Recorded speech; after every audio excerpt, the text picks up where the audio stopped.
Hello everyone, previous వీడియోలో చెప్పాను కదా చెల్లి పెళ్లికి వెళ్తున్నానని. అక్కడికే స్టార్ట్ అయిపోయాము. ఇంకా మనం గమ్ముగా ఉంటామా, ఎవరో ఈ పాప క్యూట్ గా చేస్తుందని వీడియో తీశాను. ఆ పాప నేను వీడియో తీయడం చూసి ఆమె ఇంకా ఎక్కువ పూలు విసిరేయడం అలా ఇలా చేస్తుంది. ఇంకా ఎంటర్ అయిపోయిన వెంటనే పెళ్లి ఫస్ట్ ఫ్లోర్ లో, మనం గ్రౌండ్ ఫ్లోర్ లో ఫుడ్ పెట్టడం చూసి ఇక్కడే పెళ్లి అనుకోని అక్కడికి వెళ్ళిపోయాను. ఫస్ట్ రాగానే తింటే ఏం బాగుంటుందిలే, పైకి వెళ్ళి చూద్దామని చెప్పి పైకి వెళ్ళాము.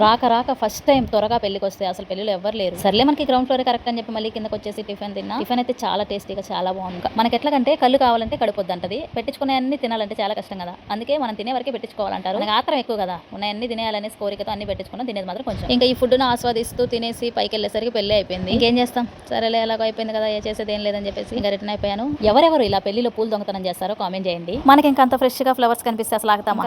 రెండు ఫ్లవర్స్ తీసుకున్నాను. పెళ్లి కొడుకు కారు అనుకుంటా అక్కడ ఉంది. ఇంకా ఆ రోజ్ ఫ్లవర్స్ చూసా, ఇంకా ఆగుతామా? పరిగెత్తుకుంటా వెళ్ళేసి ఒకే ఒక ఫ్లవర్ తీసుకున్నానండి. అన్ని ఉన్నాయి కదా వాళ్ళకి, ఒకటి తీసుకుంటే తప్పేముంది, అందుకే ఒకటి తీసుకున్నాను. నేనేదో ఫ్లవర్స్ బాగున్నాయని ఒక ఫ్లవర్ తీసుకుంటే అక్కడ ఒక ఆయన నన్నే చూస్తున్నాడు, ఏదో పెద్ద వాళ్ళ ఆస్తి అంతా తీసేసుకున్నాడు. అల్లే ఎవరు చూస్తే మనకి ఎందుకు, చూసుకొని అనేసి నాకు నచ్చిన ఫ్లవర్ అయితే నేను తీసేసుకున్నాను. మన హ్యాపీనెస్, మన సాటిస్ఫాక్షన్ కదా మనకు కావాలి. ఇంకా నాకు నచ్చిన ఫ్లవర్స్ అన్ని తీసుకొని వాటితో కొన్ని ఫోటోస్ దిగేసి ఇంటికి రిటర్న్ అయిపోయాను. నెక్స్ట్ వీడియో ఇంకా ఇంట్రెస్టింగ్ గా ఉంటుంది, రిసెప్షన్ వీడియో. మీరైతే ఫాలో చేసి రెడీగా ఉండండి. నెక్స్ట్ వీడియోలో కలుద్దాం, అప్పటి వరకు ఉంటాను. By by. చూసి సైలెంట్ గా వెళ్లకుండా ఫాలో చేయండి, ఓకే.